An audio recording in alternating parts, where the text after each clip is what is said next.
Okay, hello everyone. Assalamualaikum warahmatullahi wabarakatuh. Today I would like to tell you about business in digital era.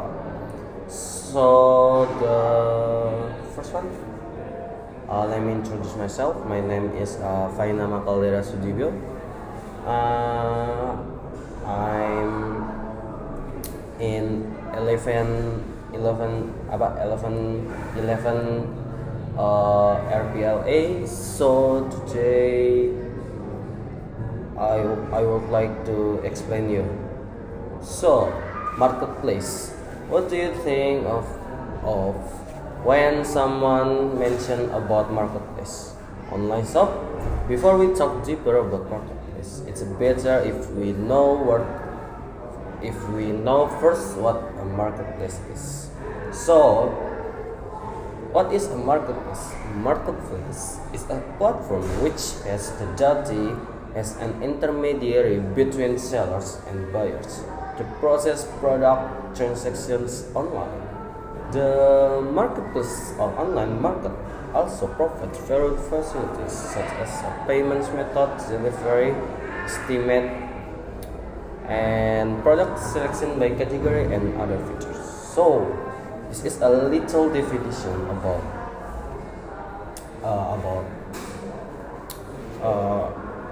digital markets. So today, in this video, I would like to explain you four branches of business in digital era. So the first one is type, and then price, and the third is the stuff, and the last one is account be a purchase at. So the first branch is type. What is type of business in digital era? The first one is traditional market. What is a traditional market? Marketing that has various advertising channels, such as advertisement in the print media, billboard, television, pamphlets, and poster campaign, to radio broadcast advertisement. So the second one is a digital market, as known as is online. What is a digital market? Promotional activity both to promote a brand, product, or a service using a digital media, and the digital market just stay at home using a cell phone. So the second branch is the price. Yeah, the price. The first one is a normal. Usually, exciting items are already priced. The second one is a mini discount. Unusually, to the store give a mini discount. For the example, store will give discount like a jacket, shirt, bag, and etc. So, and the third branch is the stuff. So, the stuff of the traditional market is quality. Usually, quality in traditional market for problem vegetable, side dishes, etc. is so fresh. So you can choose one vegetable, what you want, and then pick and choose one of them carefully. And I think the traditional market is so fresh. It's so fresh than digital market. So the second one is durable. So for the durable can last long like a vegetable, said Jesus, etc. And for the durable, we must put in the fridge. The stuff in digital so and then the last branch is can be processed at. So the first one is a traditional market. Can wait.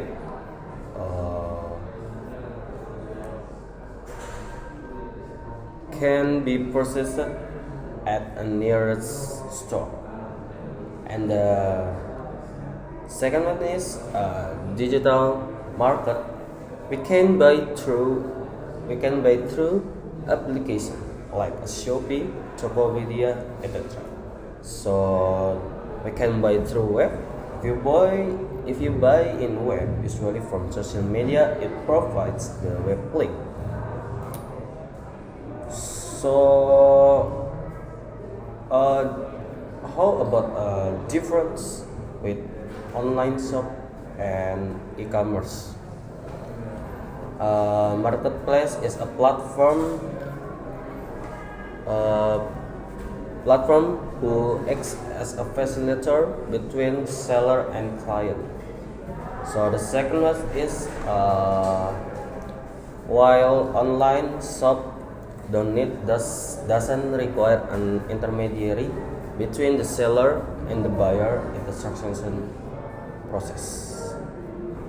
So and the last is for e-commerce, more focused on the selling goods from the website itself.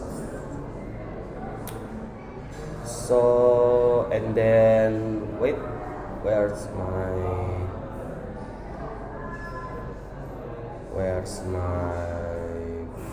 okay.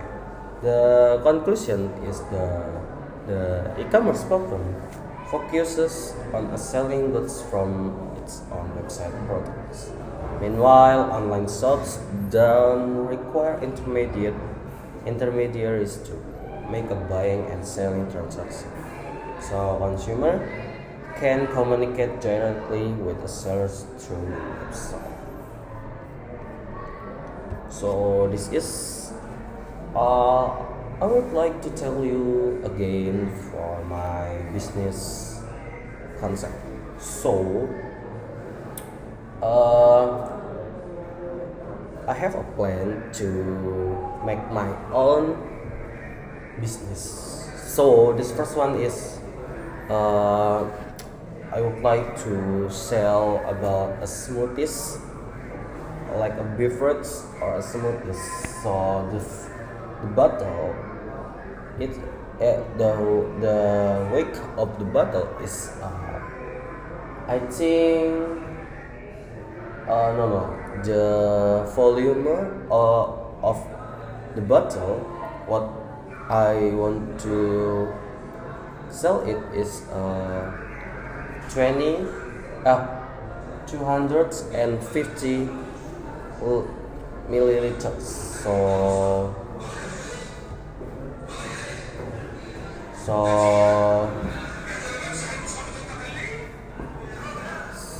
So the price is one of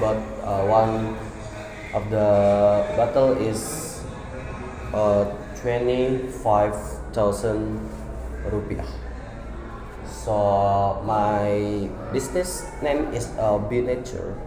Be Nature is the business is who are selling beverage, juice, smoothies, and then my business in healthy business. So if you want to buy it, just meet me. So I think that's all from me. Wassalamualaikum warahmatullahi wabarakatuh.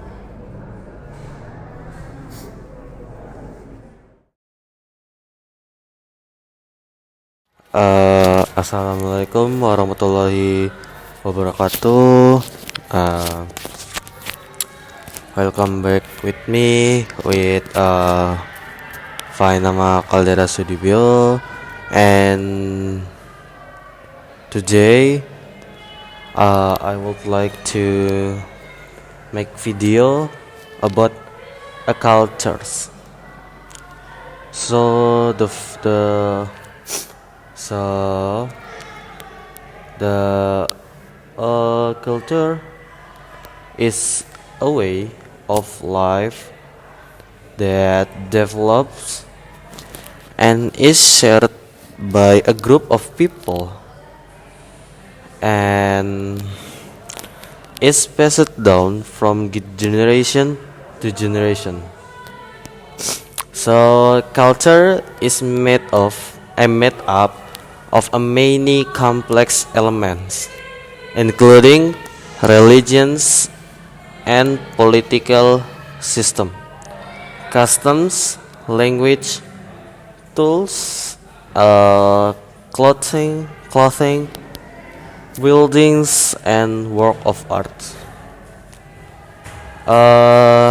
Language as well as culture uh, is an inseparable part of human being, so that many people tend uh, when beings the, that many people tend to think of it as genetically inherited, so one can communicate with people from different cultures and adjust the difference between them.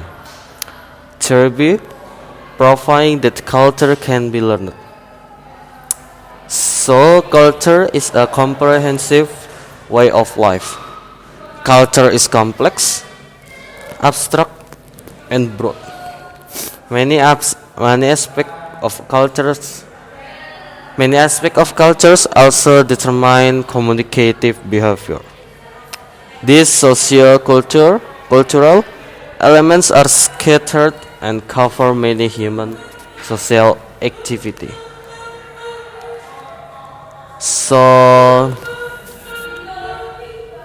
some of the reasons why people have difficulty communicating with people from other cultures can be seen in the definition of culture. Culture is complex, a set of values polarized by an image containing a few of its own uniqueness. Discursive image discursive image takes a different forms in the various cultures, such as a crude individualism in America, individual harmony with nature in the Japan, and collective obedience in China. Discursive. The discursive culture image provides its member with the guidelines from proper behavior and establish a world of logical meanings and value that its most humble members can borrow to gain a sense of dignity and affinity with their lives. Thus, it is a culture that provides a coherent framework for organizing one's activities and enabling one to predict the behavior of others. So, culture is closely related to society. Okay. Anthropologist Melville G. Herskovits and Bronislaw Malinowski argue that everything that exists in a society is determined by the culture possessed by the community itself. The term from the Opinion is cultural determinism. Here's Covid's views. Culture is something that is passed down from one generation to another, which is then referred to as superorganic. Meanwhile, according to Andreas Epping, culture contains the overall understanding of social values, social norms, science, as well as overall social, religious, and other status. In addition to all the intellectual and artistic statement that characterizes a society. So, according to Edward Burn Tyler, culture is a complex well which includes knowledge, belief, art, morals, law, customs, and other capabilities acquired by a person as a member of society. Sheila Sumarjan and Sulaiman Sumardi state that culture is made of the work, taste, and creativity of the community. Meanwhile, Muhammad M. Slamet Riyadi, culture is a form of love from our ancestors. That is based on the older descendant, and according to Koningtirat, culture is the whole system of ideas and action created by humans in the context of community life that is owned by humans by learning. So, from this various definition, it can be understood that the culture is something that will affect the level of knowledge and includes a system of ideas or ideas contained in the human mind, so that in everyday life culture is abstract. Meanwhile, culture embodiments are objects created by humans as culture creatures in the form of behavior and objects that are real. For example, behavioral patterns, language, living equipment, social organization, religion, art, and so on. Others, all of which are intended to help humans in carrying out a social life. So, language is a tool or a cultural embodiment used by humans to communicate with each other or relate either through writing, verbally, or gestures, sign language, with the aim of conveying the intention of the heard or will to the interlocutor or other people. Through language, humans can adapt to the customs, behavior, manners of society, and at the same time easily assimilate themselves with all forms of society. Art refers to the value of beauty is aesthetic that comes for the expression of human desire for a body that is enjoyed with the eyes or ears. As creatures of a high taste, humans produce various styles of art ranging from the simple of embodiment of a complex art. Sometimes knowledge, understanding, and human physical endurance in mastering and revealing the secrets of nature are very limited. Simultaneously, there is a belief in the existence of a supreme ruler of the universe system, who also considers human as a part of the universe in the regard both individually and in society. Human cannot be separate from religion or belief system to the ruler of the universe. So the three major religions, Judaism, Judaism, Christianity, and Islam are often grouped as the heavenly religion or the Abrahamic religion. The three religions share a number of traditions in common, but also have fundamental difference in their core teaching. All three have had a great influence on human cultures in a various parts of the world. So, religions often influence marriage and sexual behavior. Most Christian cults give a blessings to married couples. The church usually includes the ceremony of pronouncing the wedding vows in front of guests. As a proof that the community accepts their marriage, Christians also see the relation between Jesus Christ and his Church. In simple terms, knowledge is everything that humans know about object, properties, circumstance, and expectation. Knowledge is owned by all ethnic groups in the world. They acquire knowledge through experience, intuition, revelation, and logical thinking, or empirical experience. The knowledge system is grouped into a knowledge about nature, knowledge of the surrounding plants and animals, knowledge of the human body, knowledge of the nature and behavior of fellow human beings, and knowledge of space and time. Okay, I think it's that's all for me. Thank you for your watching my video. Wassalamualaikum warahmatullahi wabarakatuh.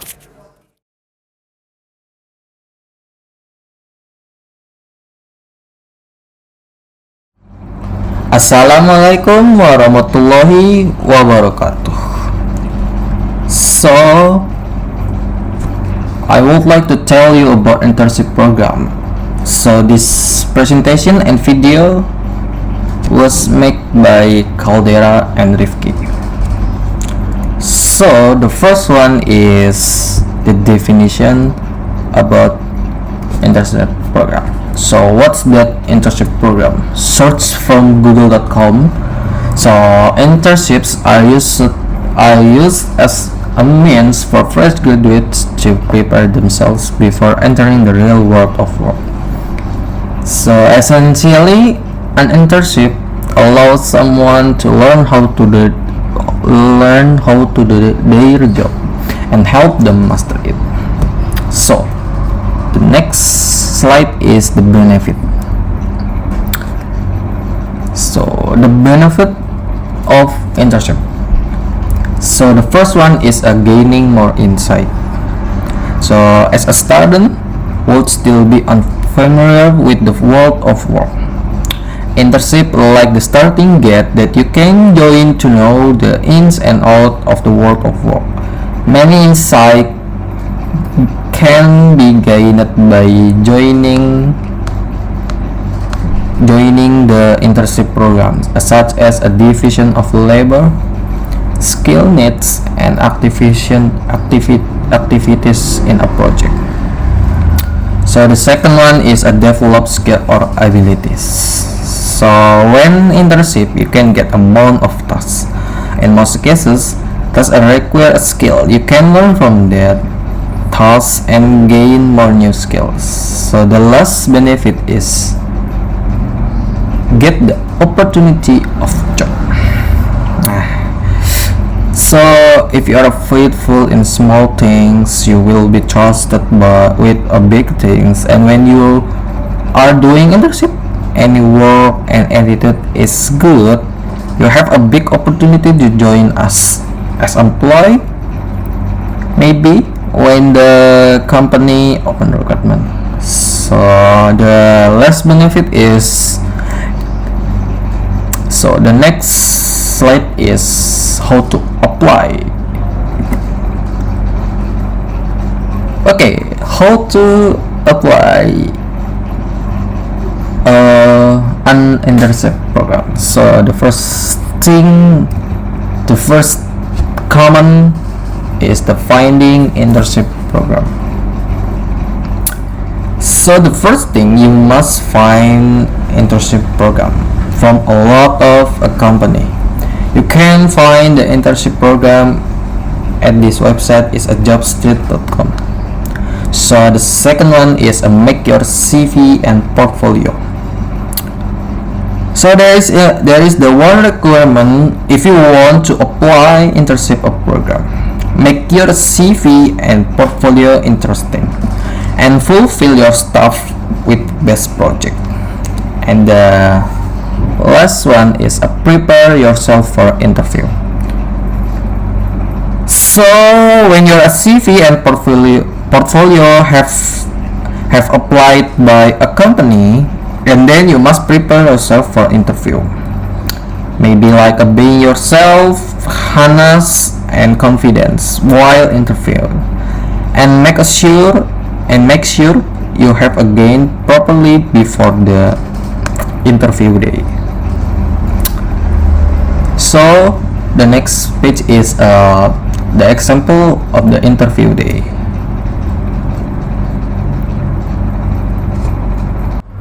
Assalamualaikum warahmatullahi wabarakatuh. One day, a student want to apply internship of this company. The student has applied portfolio, CV, and he just waiting for the result and interview schedule.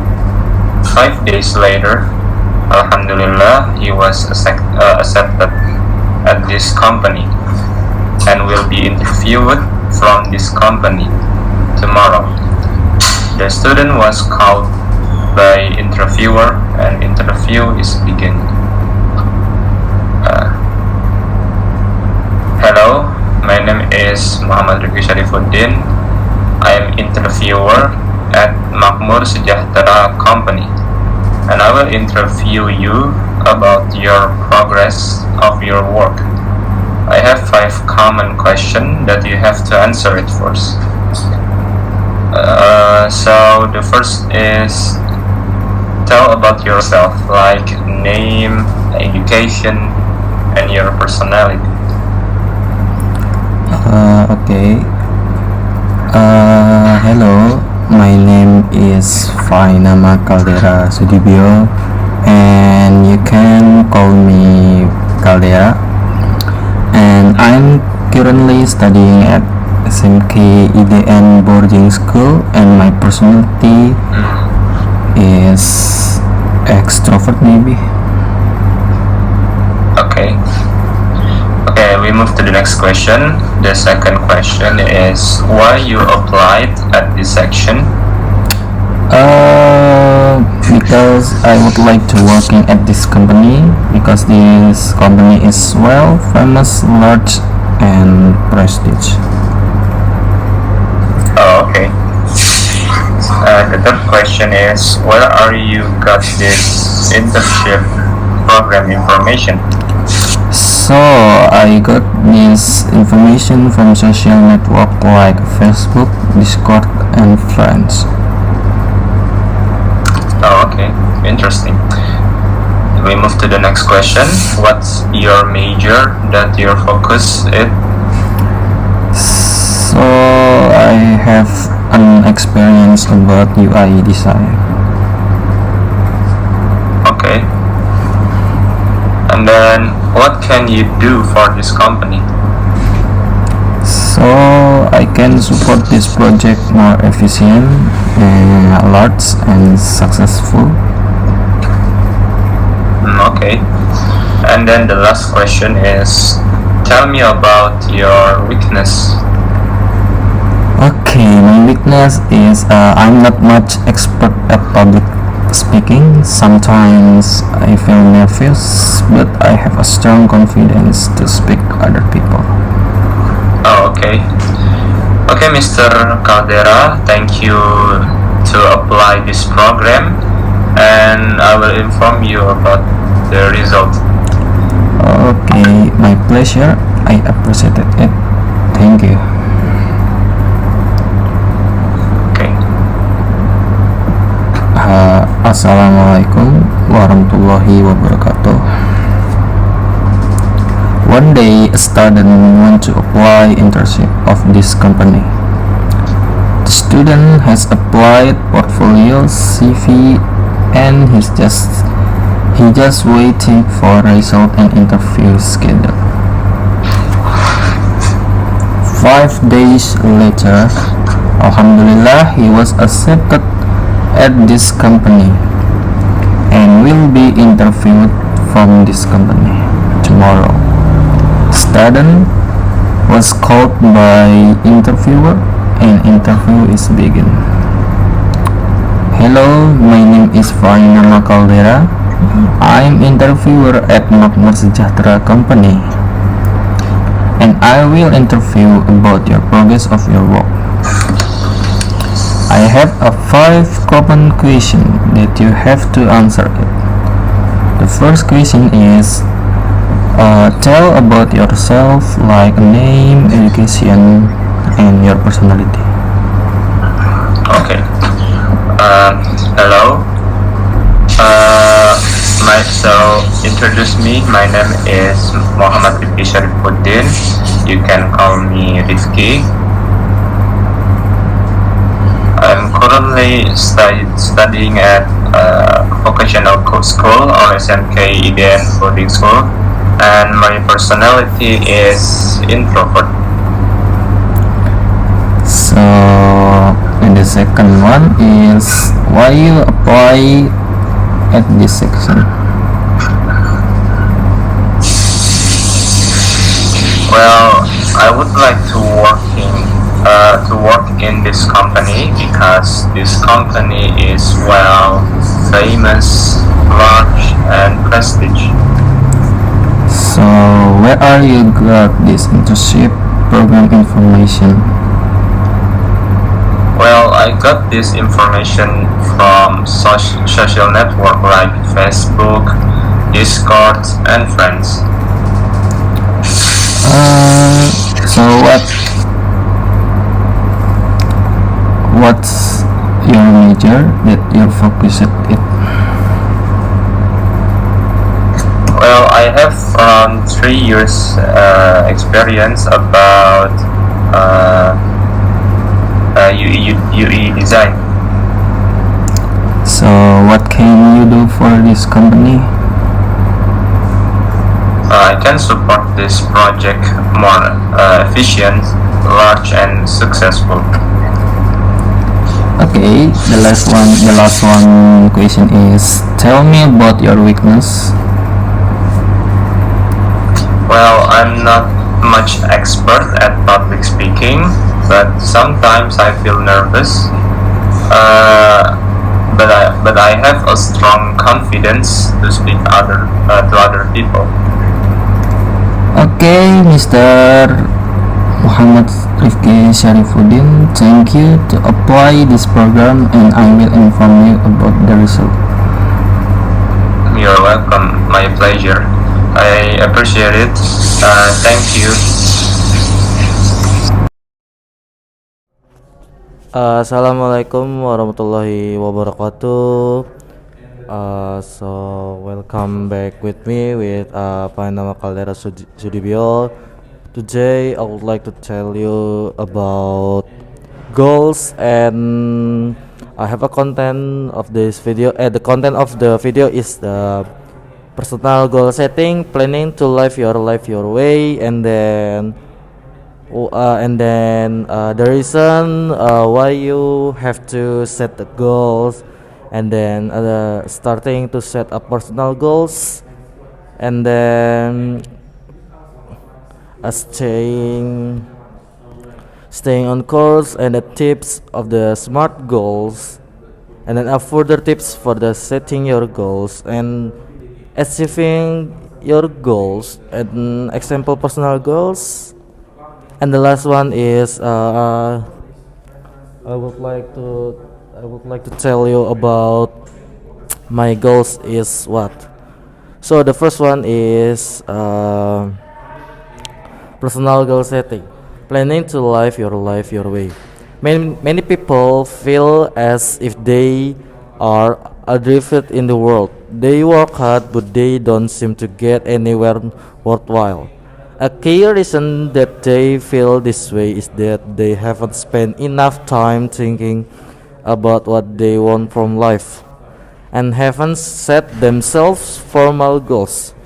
After all, would you set out on a major journey with no real idea of your destination? Probably not. How to set a goal? First, consider what you want to achieve and then commit it. Set smart, specific, measurable, attainable, relevant, and time bound goals that motivate you and write them down to make them feel tangible. Then plan the steps you must take to realize your goals and cross off each one as you work through the goal setting is a powerful process for thinking about your ideal future and for motivating yourself to turn your vision of this future into reality. The process of setting goals help you choose where you want to go in life. By knowing precisely what you want to achieve, you know where you have to concentrate your efforts. You will also quickly spot the distraction that can so easily let you astray. And then why set goals? Top top level athletes, successful business people, and achievers in a field all set goals. Setting goals give you a long-term vision and short-term motivation. It focuses your acquisition of knowledge and helps you to organize your time and your resources so that you can make the most of your life. By setting sharp, clearly defined goals, you can measure and take pride in the achievement of those goals. And you will see forward progress in what might previously have seemed a long pointless grind. You will also raise your self-confidence as you recognize your own ability and competence in achieving the goals that you've set. So and then starting to set personal goals. You set your goals on a number of levels. First, you create your bigger picture of what you want to do with your life or over say the next 10 years and identify the large scale goals that you want to achieve. Then you break this down into the smaller and smaller targets that you must hit to reach your lifetime goals. Finally, once you have your plan, you start working on it to achieve these goals. This is why we start the process of setting goals by looking at your lifetime goals. Then we work down to the things that you can do in, say, the next 5 years, then next years, then next month, next week, and today to start moving towards them. Step 1 is a setting lifetime goals. The first step is setting personal goals is to consider what you want to achieve in your lifetime or at least by a significant and distant age in the future. Setting lifetime goals gives you the overall perspective that shapes all other aspects of your decision making.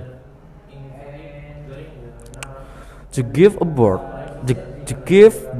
balanced coverage of all important areas in your life.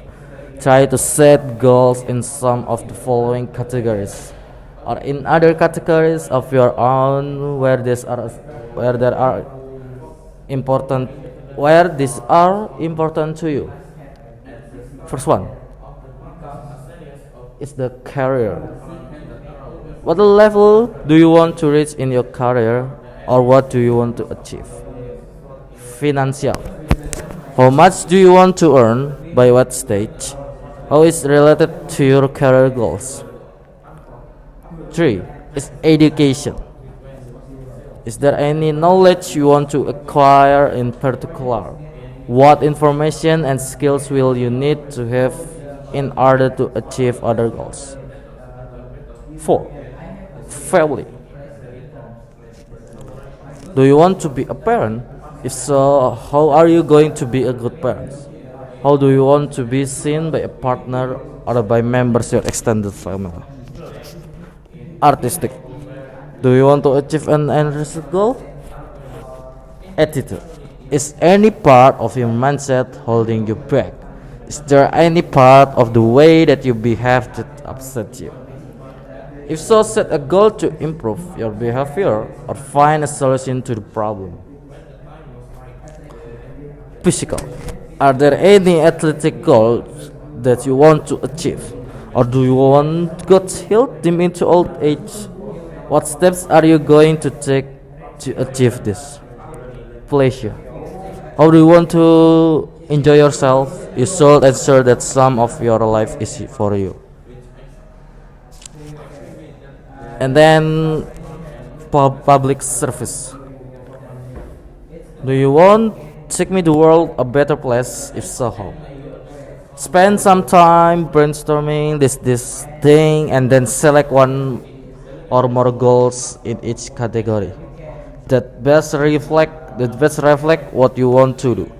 To consider trimming again so that you have a small number of realistic significant goals that you can focus on.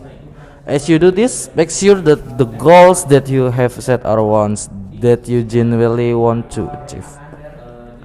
Not ones that your parents, family, or employers might want. If you have a partner, you probably want to consider what he or she wants. However, make sure that you also remain true to yourself. Tip: you may also want to read Step 2: setting a smaller goals. Once you have set your lifetime goals, set a 5-year plan of smaller goals that you need to complete if you are to reach your lifetime plan. Then create 1-year plan, 6-month plan, and a 1-month plan, progressively smaller goals that you should reach to achieve your lifetime goals. Each of these should be based on the previous plan.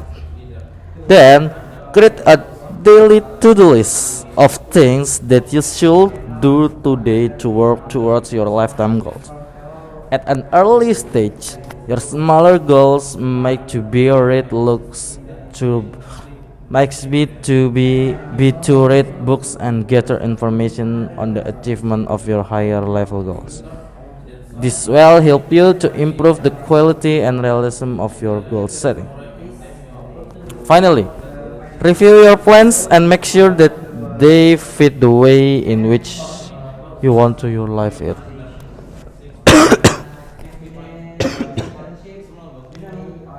Staying on course. Once you have decided on your first set of goals, keep the process going by reviewing and updating your to-do lists on a daily basis. Periodically, review the long-term plans and modify them to reflect your changing priorities and experience. A good way of doing this is to schedule regular evening review using a computer-based diary. SMART goals. A useful way of making goals more powerful is to use the SMART mnemonic. While there are plenty of variants, some of which we have included in parentheses, SMART usually stands for S is specific or significant. M is measurable or meaningful. A is attainable or action oriented. R, relevant or rewarding. T, time bound or trackable. For example, instead of having to sail around the world as a goal, it's more powerful to use the SMART goal to have completed my trip around to the world by December 31, 2027.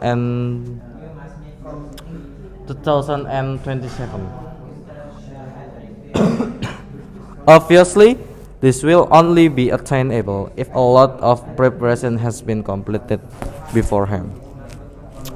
So, further tips for setting your goals. The following broad guidelines will help you to set effective, achievable goals. State each goal as a positive statement. Express your goals positively. Execute this technique well is much a better goal than don't make this stupid mistake. Be precious. Set precise goals, putting in that time and amount so that you can measure achievement. If you do this, you will know exactly when you have achieved the goals and can take complete satisfaction from having achieved it. Set priorities. When you have several goals, give each a priority. This helps you to avoid feeling overwhelmed by having too many goals and helps you direct your attention to the most important ones. Write goals down. This crystallizes them and gives them more force.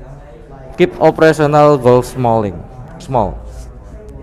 Keep the low-level goals that you are working towards small and achievable. If a goal is too large, then it can seem that you are not making progress towards it.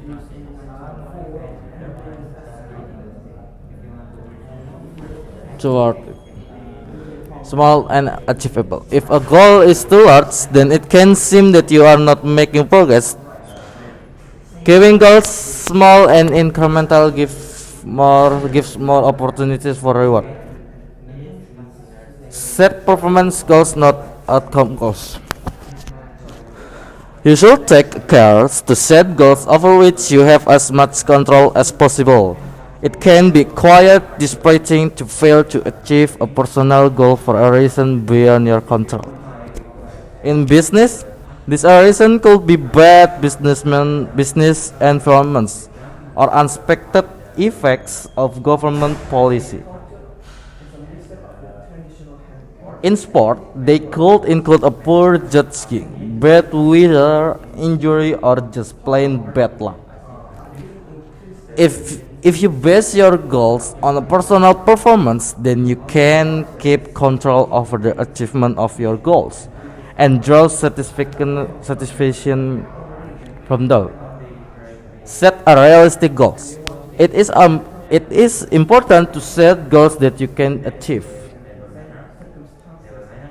All sorts of people, for example, employers, parents, media, or society, can set unrealistic goals for you. They will often do this ignorance of your own desires and ambitions. It is also possible to set goals that are too difficult because you might not appreciate either that the obstacle in the way or understand quite how much skill you need to develop to achieve a particular level of performance. Achieving goals. When you have achieved a goal, take the time to enjoy the satisfaction of having done so. Observe the implication of the goal achievement and observe the progress that you have made towards of the other goals. If the goal was a significant one, reward yourself appropriately. All of this helps you build the self-confidence you deserve. With the experience of having achieved this goal, review the rest of your goal plans. If you achieve the goal too easily, make your next goal harder. If the goal took a disappointing length of time to achieve, make the next goal a little easier. If you learn something that would lead you to change other goals, do so. If you notice a deficit in your skill despite achieve the goal, decide whether to set goals to fix it. Fit lessons you have learned back into the process of setting your next goal. Remember, too, that your goals will change as time goes on. Adjust them regularly to reflect growth in your knowledge and experience. And if goals don't hold any attraction any longer, consider letting them go. Example: personal goals. For her New Year's resolution, Susan has decided to think about what she really wants to do with her life. Her lifetime goals are as follows: is a career to be managing editor of the magazine that I work for. Artistic, to keep working on my illustration skills. Ultimate, I want to have my own show in our downtown gallery. Physical, to run our marathon. Now that Susan has listed our lifetime goals, she then breaks down each out into smaller, more manageable goals. Let's take closer a look at how she might break down her lifetime career goal: becoming manager editor of her magazine. 5-year goal: become a deputy editor. 1-year goal: volunteer for projects that the current managing editor is heading up. 6-month goal: go back to school and finish your journalism degree. 1-month goal: talk to the current managing editor to determine what skills are needed to do the job. 1-week goal: book the meeting with the managing editor. As you can see from this example, breaking big goals down into smaller, more manageable goals make it far easier to see how the goal will get accomplished. Key points: goal settings is an important method for deciding what you want to achieve in your life. Separating what's important from what's irrelevant or distraction. So, motivating yourself, building your self-confidence based on successful achievement of goal. Set your lifetime goals first. Then set a 5-year plan of smaller goals that you need to complete. If you are to reach your lifetime plan, keep the process going by regularly reviewing and updating your goals. And remember to take time to enjoy the satisfaction of achieving your goals when you do so. If you don't already set goals, do starting now. As you make this technique part of your life, you will find your career accelerating and you will wonder how you do without it. So, this is how to set your goal and my goal. And then I'm sorry for the cut this video, and I will record for my goal. Thank you. Wassalamualaikum warahmatullahi wabarakatuh. Halo, assalamualaikum warahmatullahi wabarakatuh, and welcome back with me with Faina Makaldera Sudibyo. This is the next video of the my goals video. So today, in this video, I would like to tell you about technology evolution, telephone and car. So the first one is a telephone evolution. The invention of the telephone leads used to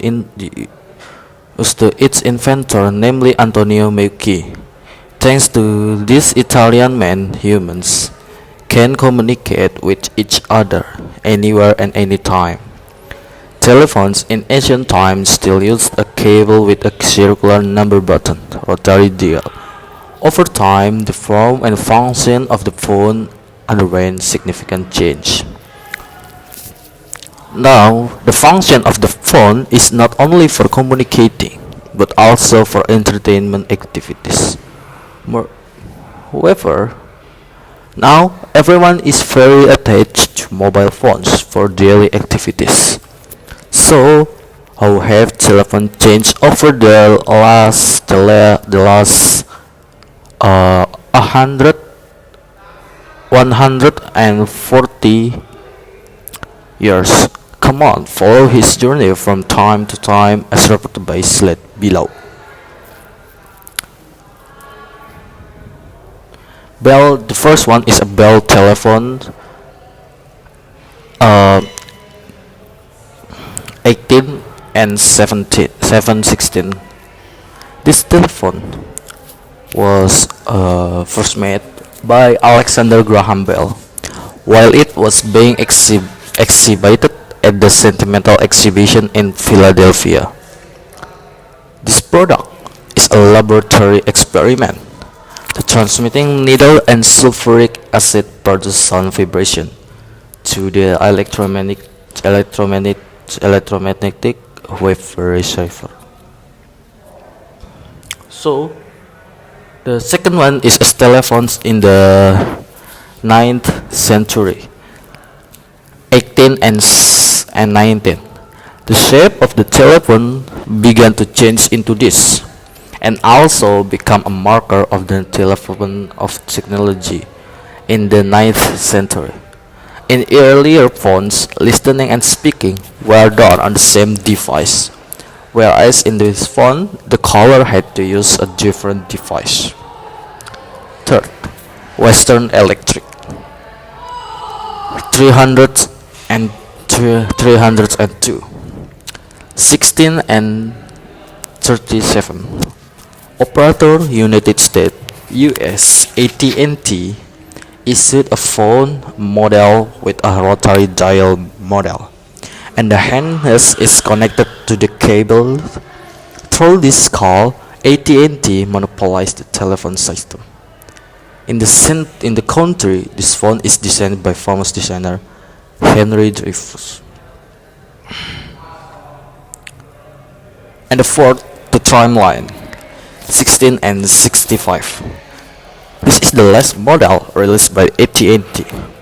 In this design, the number pad is pinned directly to the phone. Previously, the telephone was usually placed in the kitchen because it had a long cord.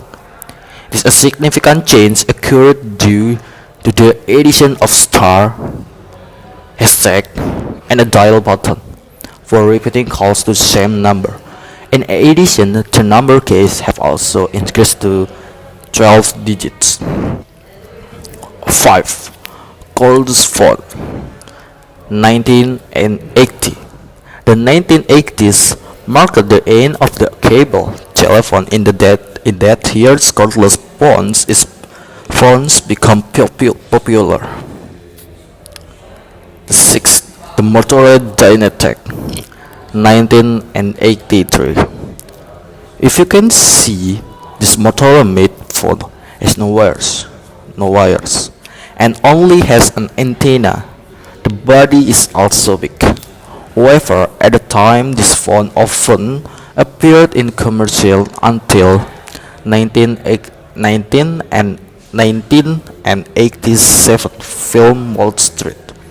This phone was designed by Rudy Kropp and marketed in 1984 for $4,000.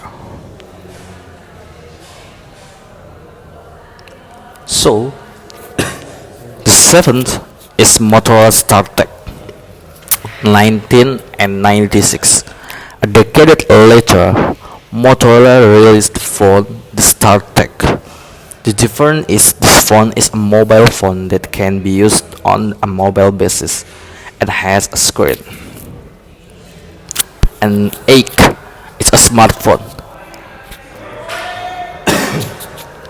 In its journey to the 29th century, the telephone underwent a very significant change when compared to when the telephone was first invented. The telephone in the modern era is transformed into a smart device that can be a solution to meet the people's need, namely smartphones. Smartphones no longer have physical buttons, only touchscreen equipped with virtual buttons. To communicate to, people can not only call and send messages, but via the internet. The sophistication of a smartphone technology makes people able to communicate with each other, even though the location is very far away.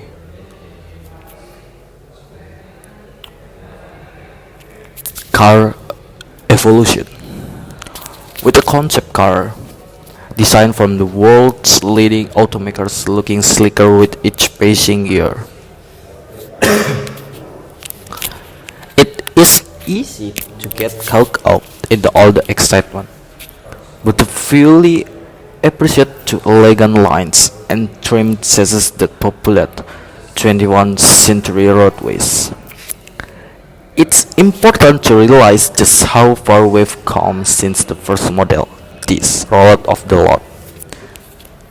There's a rich design history between the strictly utilitarian design of the early 20th century and the double-tech inducing design of modern day, and like many forms of progress, it has come in fits and starts.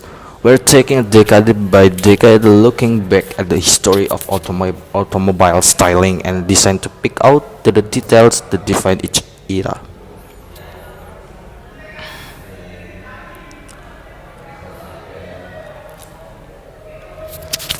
Nineteen and 10 era.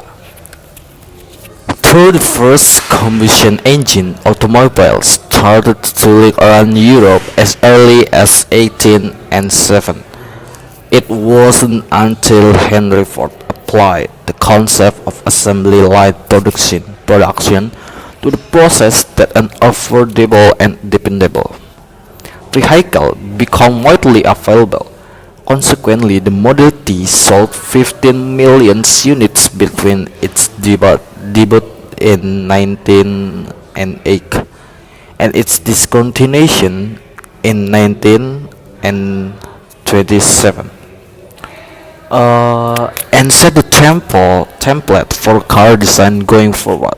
The first iteration of the Model T carried off the roundabout body style from era automobiles, bereft of doors, windshield, or windows, and more reminiscent of horse-drawn buggies than modern automobiles to come. 19 and 30 era. A huge engineering innovation known as the monocoque or a single hull chassis made a car like that easier to produce and more structurally sound. It impacted aesthetic as well as previously distinct features like fenders, headlights, and runnerboards all started to be integrated into the body and two-tone exterior color. Schemes fell out of favor by the late 13th. Cars like the Cadillac 60 Special were incredibly popular as family vehicle that offered a sleek look via teardrop inspired design that will dominate from decades to come. Another family vehicle, the Chevrolet Suburban, was introduced as forerunner to the modern SUV and remains the oldest nameplate still in production. Henry Ford equipped that a customer could have the Model T in any color they wished so long as it was black. However, as cars become status symbols for the middle as well as upper classes, styling and aesthetic become even more important and eventually an integral part of the car design process.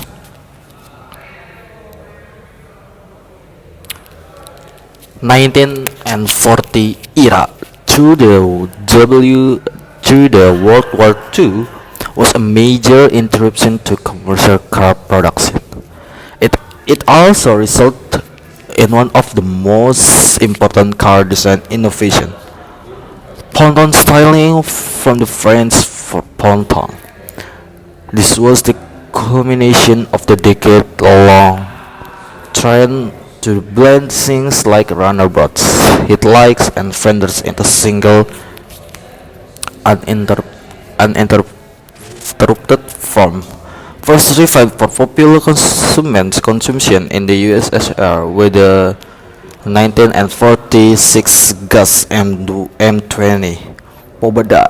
The result dominated the use in Europe as the design lens of the 40 and 50s into the 1960s. Aerodynamically sound and visually cohesive. The bulging hoods and bulbous headlight that flowed continuously with the car's surface also created a svelte and muscular effect that jived well with the cultural attitudes of the James Bond era. 1960. The 1960s saw a shift from the boat-like design that captured the imagination of the big three automakers, General Motors, Ford, and Chrysler, as Europeans and particularly Japanese imports began to flood into the United States. Smaller, less cumbersome design aesthetic of cars from companies like Toyota, Nissan, and rest of European companies filled a sizable gap in the used market. At the same time, a new generation of used brand was being born. Pony cars like the iconic Ford Mustang and Chevy Camaro featured extended hoods and low-profile cabins in the compact and affordable package. Metallic paints showed up for the first time with the metal flecked blue, turquoise, and green at the same scene to the compact model. This basic build will be expanded on by high horsepower muscle cars that were fast, loud, and distinctly American. 1970. Design doesn't happen in the vacuum, a point proven to the auto industry when the oil embargo of the early 70s forced affordability to the forefront of consideration. The muscle car era had its last gasps with the like of the Pontiac Firebird, as American companies began to create their own compact and subcompact design to meet the trend and counter the influence of foreign import. Hard lines and short edge becomes the stylistic norm, while beside make like the Ford Pinto or infamous AMG Gremlin gained popularity as economic cars. Larger body vehicle courted customers with options like shake interior and vinyl roofs that were for some reason massively popular. It was a big decade for color experimentation. Models popped up in arrays of bright color, yellow, orange, blue, greens, and reserved for race cars. After Porsche issue their 1911 91 in 39 choice hues, but earthy browns and greens also remained popular. 1980 era, with a few notable standouts like the Time Machine Wortley, GMC DeLorean. The 18th show a trend towards a generic, boxy, and generally uninspired car design as consumer views the market towards a new concern with safety and fuel efficiency. In fact, some of the most fuel efficient but slowest cars of all time from this decade. Some might call this the year that color died, as fervent who were dissed in favor of metallic paint as the code of choice. In lieu of sleek exteriors, interior design and ergonomics began to be taken more seriously. 1990. Though not all 19 cars have aged well, there was a defined reaction to the humdrum concept of the previous decade. Fleet curves and contours had a renaissance, especially with higher end sports cars like the Porsche 1911 or even the more modest Mazda Miata. The wedge-shaped sports car and big box sedans of the 80s were being pressed out in the favor of the elegant lines of the 13s and 16s. educative to the cyclical taste of the automotive community. 200s era. They all saw an explosion of car design in all shapes, forms, and styles, making it difficult to take down a common thread in the daily life. Variety in form has translate to variety in hues. White, silver, black, and gray are the most popular aesthetic colors of the day. However, it is undeniable today the premise this SUV was cemented over the course of the last decade, in many ways replacing the elegant sedans and roadster of decades gone by. Third generation Range Rover carried the torch of the 16 and 80s with the hard lines and well-defined chassis, while the ubiquitous Lexus RX embodied the teardrop styling that has proven durable since the 1930 era. Okay, that's all from me, and thank you for watching. Wassalamualaikum warahmatullahi wabarakatuh.